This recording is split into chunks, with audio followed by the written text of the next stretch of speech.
Listo. Amigos, ya estamos listos para la entrevista del día de hoy. Hoy nos acompaña el maestro Guillermo Jiménez Leal, y para los que aún no conozcan parte de su repertorio, que es quizás algo difícil, ¿no?, de conseguir aquí en Barinas, quien no haya escuchado su nombre en sus distintos espacios donde se desenvuelve, pues tenemos como característica fundamental, que es el motivo de esta entrevista, es que es director del Museo Alberto Arbelo Torrealba, que el día de ayer pues cumplió 35 años de su fundación. Así es, nosotros queremos pues darle la bienvenida y que nos cuente, ¿no?, cómo ha sido esa tarea de emprender la dirección de este importante museo que pues ya lo viene desarrollando desde hace unos 8 o 6 meses.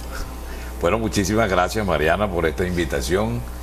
En efecto, hace 8 o algo parecido de meses que me desempeño como director del Museo Alberto Arbelo Torrealba por decisión de la Asamblea de la Fundación. Es una fundación de carácter barinés, donde hacen vida muchísimos cultores de varios tipos de arte, desde la literatura hasta la música, la poesía y la historia, y que está protegida por el Estado venezolano, en este caso particularmente por la gobernación del Estado, puesto que es la gobernación la propietaria de la Casa Pulideña, que es el local donde se realizan las labores de la Fundación Alberto Arbelo Torrealba.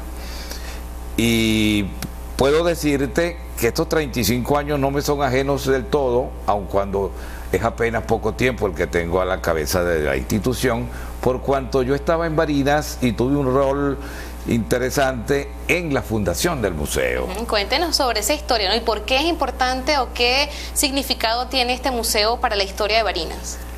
Tiene un significado doble, por la parte de la historia de la ciudad y por también en lo que se refiere a la historia del epónimo que uno llama, es decir, del personaje de que lleva el nombre esta casa, esta institución, que es el poeta barinés Alberto Arbelo Torrealba.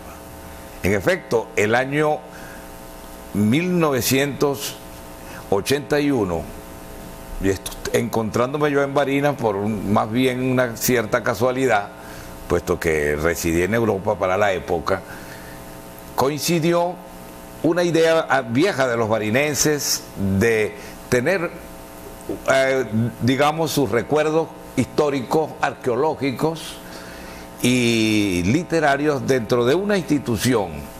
Esa institución no tenía nombre al principio, sino Museo de Barinas, y coincidió con la llegada a la presidencia de la República de otro llanero, el portugueseño doctor Luis Herrera Campins. Gran admirador no solamente del arte llanero y de la historia del llano y de Venezuela, sino también de la figura y la obra de Alberto Arbelo Torrealba.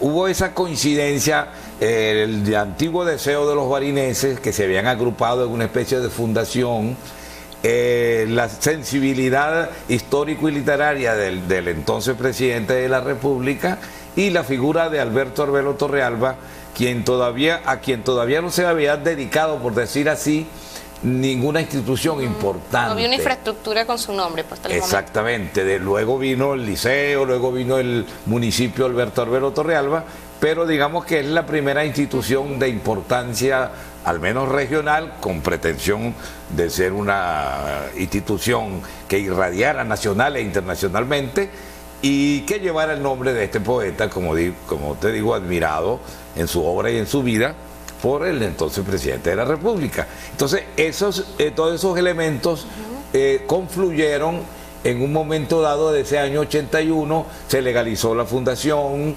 el Estado venezolano adquirió esa hermosa casa que se conoce como la Casa Pulideña, ¿verdad?, cuya historia es otro asunto diferente a la historia misma del museo, y muchos barineses aportaron elementos relacionados con la historia de Barinas y con la historia de la casa.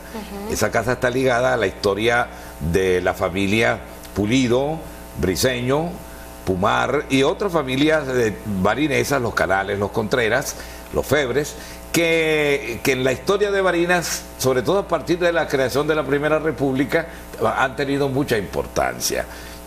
los barineses, las familias antiguas, aportaron muebles, aportaron souvenirs, aportaron incluso algunos elementos como la espada del coronel Pulido y algunas otras cosas. Y la familia del poeta, los hijos, aportaron también una serie de elementos que se relacionan a fotografía, objetos que tienen que ver con la vida y la obra del poeta Alberto Arbelo Torrealba. Es decir, que más allá de ese nombre, ¿no?, que posee pues un gran peso histórico y cultural, pues también es un punto de concentración, ¿no?, de elementos históricos para Barinas. Para nadie es un secreto que siempre los museos son pues un lugar insigne, un ícono de lo que es la cultura en los distintos lugares del mundo. Cuéntenos qué podemos conseguir, qué alberga este Museo Alberto Arbelo Torrealba en referencia para el turismo y para la historia nacional.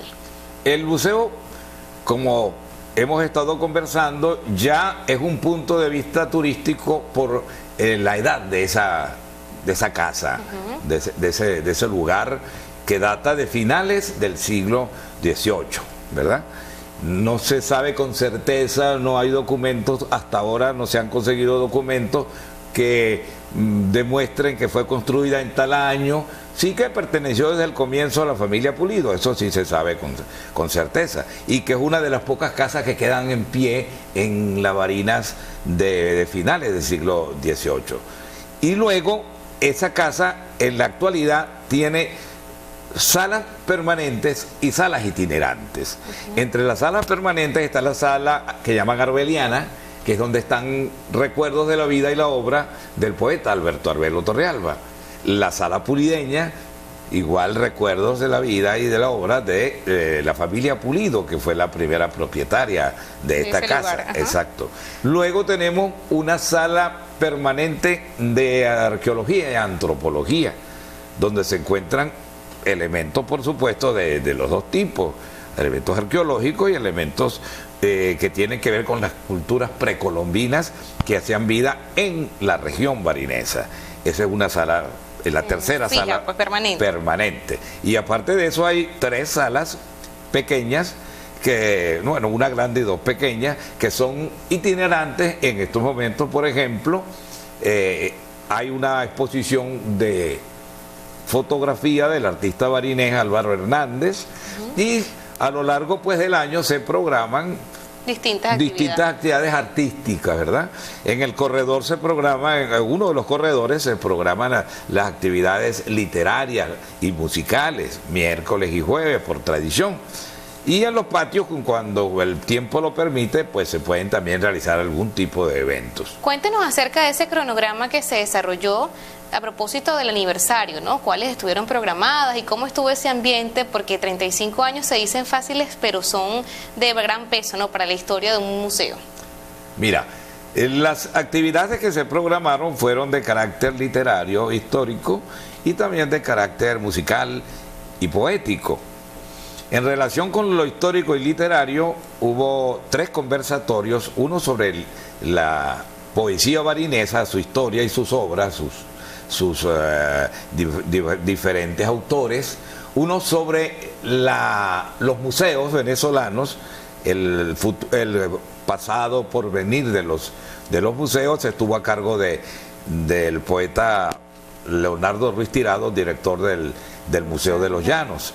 Y en la primera actividad fui yo quien hizo la coordinación, vamos a decir, del conversatorio. Y la tercera actividad fue de carácter histórico en relación con la historia de la casa y de la familia Pulido, y eso estuvo a cargo de los historiadores Marinel Araque y Samuel Hurtado, perdón, además de un exdirector del museo, el poeta Reyes, José Rafael Reyes. Ahora bien, para todos pues es bien conocido que cada vez que asume la gestión, ¿no?, un nuevo director en alguna institución, siempre hay un aspecto característico, ¿no? Cuéntenos cómo va enfocando usted las directrices que allí usted emana para pues distinguir, ¿no?, esas acciones culturales que usted quiere dejar allí bien desarrollar a través de este museo. Ese es un tópico interesante, porque a lo largo de la historia, y no solamente las instituciones culturales, sino incluso los gobiernos de muchos países, ¿verdad?, están distinguidos de cierta manera por la impronta de la persona que le tocó dirigir. Así es, su el estilo de cada uno.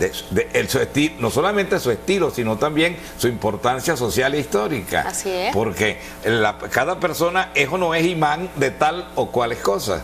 Entonces tú atraes, cuando tú coordinas o diriges una actividad determinada, tú atraes o no atraes tal o cual tipo de colaboraciones, de acercamientos, de personajes, de personalidades, de público.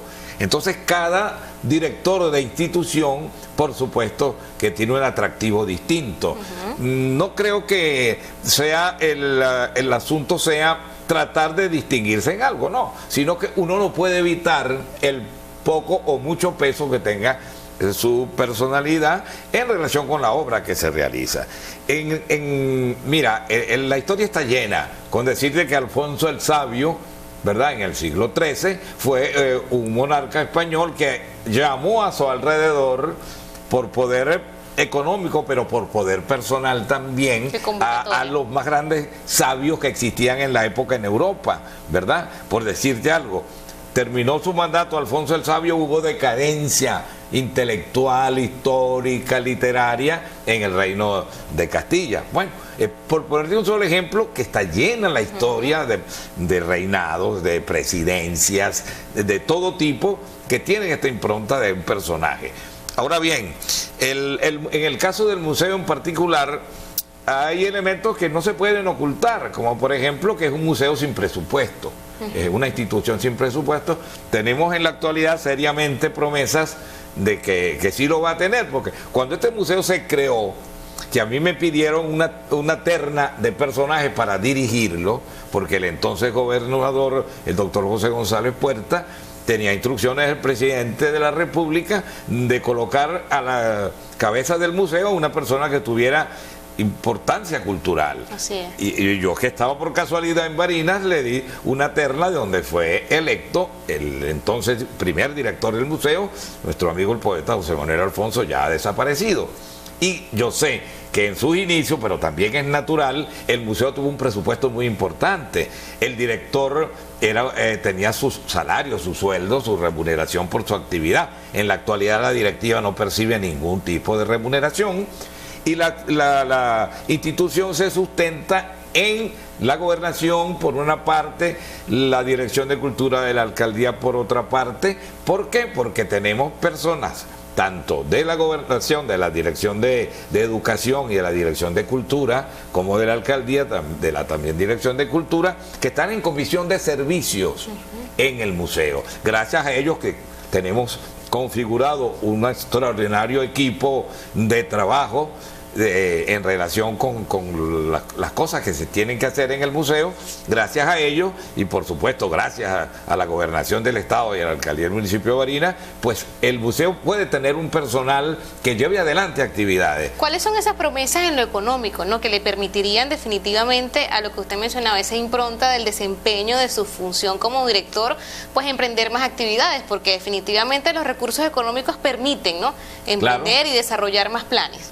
Desarrollar más planes, por supuesto, que lo permiten. Y en la actualidad hemos contado con la colaboración desinteresada de artistas e intelectuales que han hecho vida y que lo están haciendo, pero sin ningún tipo de remuneración. Eso se vio. Tuvimos actividades musicales muy importantes el jueves y el viernes, con artistas profesionales todos, en el que instituciones y personalidades del mundo cultural colaboraron desinteresadamente, a sabiendas de que el museo no tiene presupuesto. Sí. Instituciones privadas, personajes de Barinas, amigos nuestros, que pues uno puso un transporte, otro puso una tal cosa. Y que estamos seguros que colaboran por tratarse del maestro Guillermo Jiménez Leal. Muchos de ellos quizás un poco por eso, pero tenemos información muy seria personalmente de que es voluntad del actual gobernador del estado, profesor Adán Chávez Frías, a darle un presupuesto decente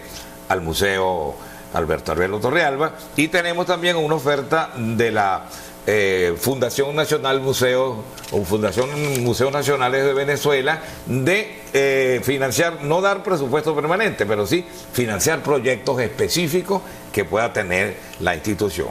Nosotros, bueno, esperamos que estos recursos pues puedan ser asignados efectivamente. Nosotros vamos a hacer un corte publicitario y al regreso seguiremos abordando acerca de esos planes y cómo se está desarrollando el tema cultural en el ámbito del Museo Alberto Arbelo Torrealba. Ya venimos.